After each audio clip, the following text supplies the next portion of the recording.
Diga lá pessoal, tudo bem? Aqui é o Fernando e vocês estão chegando no canal Opinando. Bom, no vídeo de hoje a gente vai detalhar a partida, fazer uma análise mais completa da partida que aconteceu no Maracanã nessa noite de segunda-feira. Partida entre Vasco e Flamengo, Vasco 1, Flamengo 4, goleada do time rubro-negro para cima do seu rival. E a gente vai fazer uma análise mais completa neste vídeo. Vamos nos ater primeiramente na questão da escalação. Primeiramente a do Vasco, que foi o mandante da partida. O Barbieri teve alguns dias a mais para poder treinar, porque o time tinha jogado a sua última partida num sábado anterior, no sábado em que perdeu para o Fortaleza por 2-0. Então teve um bom tempo para poder treinar melhor o time, né? Tudo bem que o Vasco tem um ou outro desfalque, dois principalmente, que são Marlon Gomes e André, que estão na seleção sub-20. E com isso, o Barbieri tentou um outro tipo de escalação, um outro tipo de esquema para o time do Vasco. Ele chegou no esquema de 3 zagueiros na partida de hoje contra o Flamengo, com Miranda, Capace e Léo, abrindo mais os laterais, fazendo eles como alas, o Puma na ala direita e o Piton na esquerda. O meio campo ficou com o Jair, Galarza na dupla de volantes, Orediano um pouco a mais, fazendo a meia direita, um pouco mais aberto, e o Alex Teixeira caindo mais para a esquerda, com o Pedro Raul centralizado. Essa foi a distribuição do time do Vasco.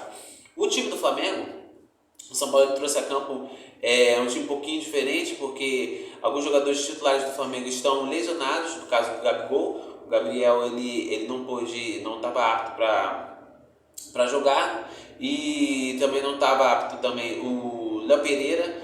Nas vagas desses jogadores entrou o Matheus França na vaga do Gabriel, e o Davi Luiz entrou na vaga do Léo Pereira e entrou como capitão. A escalação do Flamengo vendo um sistema de linha de 4 dessa vez, com o Matheus Cunha no gol, o Wesley e Ayrton Lucas nas laterais, Fabrício Bruno e Davi Luiz na zaga. O meio campo ficou a cargo de Eric Pulgar, Thiago Maia, Gerson e Arrascaeta. O Matheus França, porque o Flamengo jogou num 4-2-3-1, com o Pedro mais na frente. O Matheus França caía mais pelo lado direito, a Arrascaeta ficava centralizado, um pouco mais atrás do Pedro, e o Gerson um pouco mais aberto pela esquerda. E assim foi a distribuição do Flamengo em campo. Os primeiros minutos de jogo foi um pouco mais de iniciativa do time do Vasco. O Vasco teve um pouco mais de bola, o Flamengo tentava sair com a bola e o Vasco avançava com a sua marcação nesses primeiros minutos. 10 primeiros minutos, perdão, o Vasco ele adiantava sua marcação, só não criava, mas incomodava muito a saída de bola do Flamengo. No momento em que o Flamengo saía, aí era o perigo do Vasco, porque o Gerson e o Arrascaeta ficavam muito soltos. A marcação do Vasco não estava encaixada principalmente nesses dois jogadores, principais pensadores de meio campo do Flamengo. E quando o Flamengo quebrava a linha de meio campo do Vasco, aí vinha um perigo do Vasco, e foi isso que aconteceu também aos 14 minutos, que saiu o primeiro gol do Flamengo. O Orediano tentou sair jogando pelo lado direito. Ele errou o passe, o Pedro interceptou o passe do Orediano.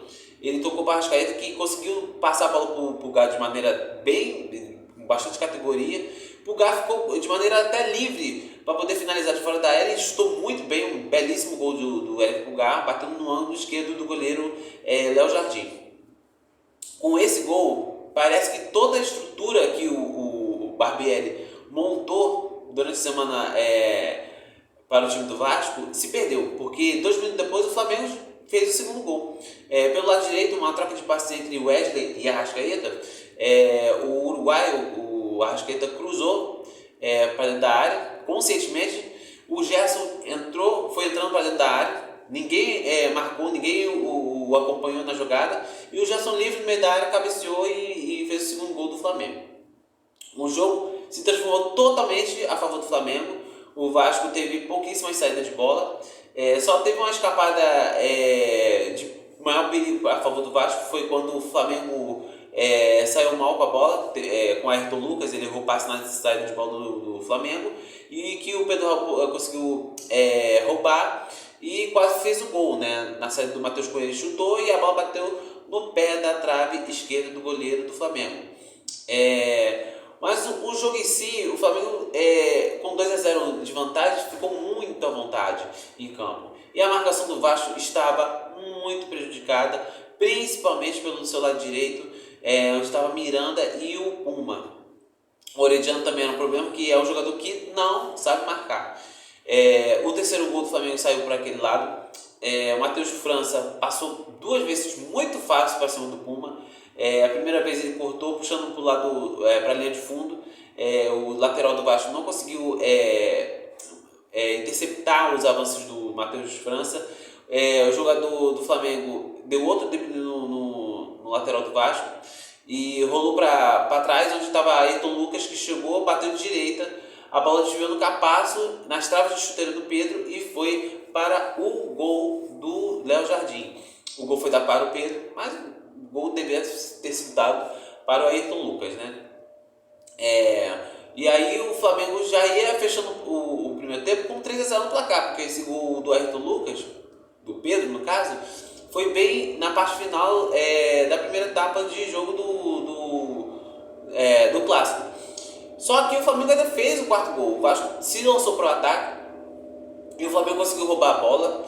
O Gerson lançou o Ayrton Lucas e o lateral disputou a bola com o Galarza, que estava até na frente na disputa da bola. Só que o Ayrton Lucas é muito rápido, passou na frente do Galarza, invadiu a área, driblou o goleiro Léo Jardim e tocou na saída do goleiro, e fazendo um 4-0 bem agachapante para cima do seu rival. O Flamengo já podia ter feito o 4-0 com outras oportunidades, e um chute na trave do Arrascaeta, um chutaço do Uruguai no travessão do Léo Jardim. E também teve outra bola que o Pedro enfiou para o Gerson, e que o Gerson tentou uma cavadinha, mas pegou muito mal na bola e não aproveitou a oportunidade.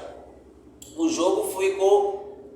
os 45 minutos definiram o jogo, os primeiros 45 minutos. 4-0, o Flamengo não ia dar mole, né, de deixar o Vasco, digamos, empatar. O jogo já estava na mão do Flamengo, o Vasco realmente sem tipo de reação.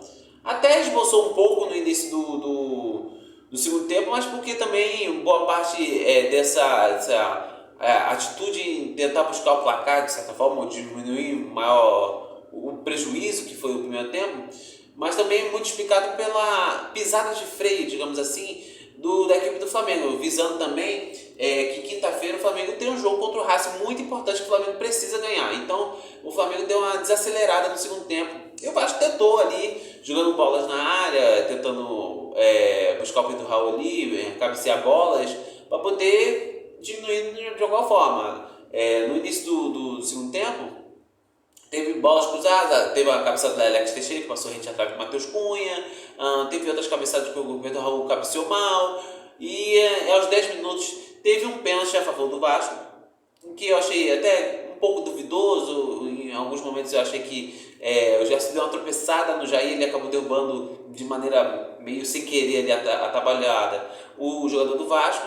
O juiz foi no VAR, foi chamado pela equipe do VAR, e ele viu no monitor e acabou marcando pênalti para o Vasco.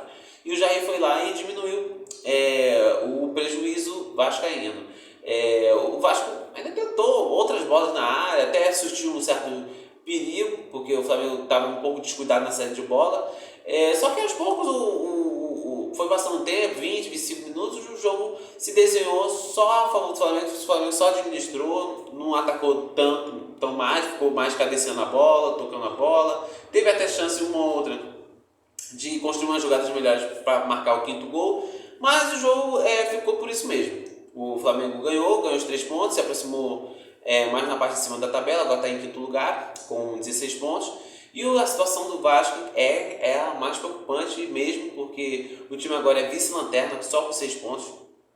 Vem de derrotas em sequência. Perdeu para o Santos em casa, perdeu para o São Paulo de 4-2, perdeu para o Fortaleza de 2-0.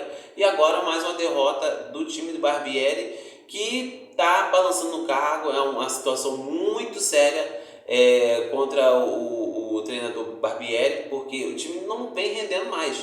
não vem rendendo. Eu tinha até feito um post falando sobre a deficiência do elenco do Vascaíno. O Vasco precisa urgentemente contratar. Com esse elenco, até se vier outro treinador, eu acho muito difícil sustentar uma Série A só com os jogadores que tem nesse momento. Porque, por mais que o Vasco só tenha... O único campeonato que o Vasco disputa é o Brasileirão, mas ainda mesmo assim é um time muito enfraquecido. O Vasco precisa contratar se quiser pelo menos não cair. O objetivo do Vasco é não voltar para a Série B primeiramente. E isso não tem sido de maneira bem sucedida, porque o Vasco está perigando a cair. Tudo bem que ainda tem são 9 rodadas só que passaram, mas o Vasco precisa sair o quanto antes. E contratações são bem-vindas, são bem necessárias e de maneira rápida, urgente. Em falar do Flamengo, o Flamengo vem se recuperando, ganhou bem do Fluminense e se classificando na quinta-feira, e ganhou bem hoje, principalmente os 45 minutos, evidentemente, onde o Flamengo construiu sua vitória, e aí o Flamengo vem mais forte a cada jogo. Vem agora o jogo contra o Racing, um jogo importantíssimo, jogo quinta-feira no Maracanã, jogo que será às 9 horas da noite, em que o Flamengo precisa ganhar para poder encaminhar sua vaga para as oitavas de final da Copa Libertadores. Bom, essa foi a minha análise sobre os dois times, sobre o clássico e o que há por vir para os dois em sequência. O Vasco vai ter o jogo domingo contra o Internacional no Beira-Rio, e como eu falei anteriormente, o Flamengo joga a Libertadores contra o Racing no Maracanã, quinta às 9 da noite. Bom, gente, essa foi a minha análise. E aí, o que vocês acharam do clássico? Comenta, deixa o seu like no vídeo, compartilha, se inscreva no canal Opinando, e ative o sininho para vocês receberem as notificações de vídeos novos que estão por vir no canal, tá ok? Gente, mais uma vez, muito obrigado, um beijo, tchau!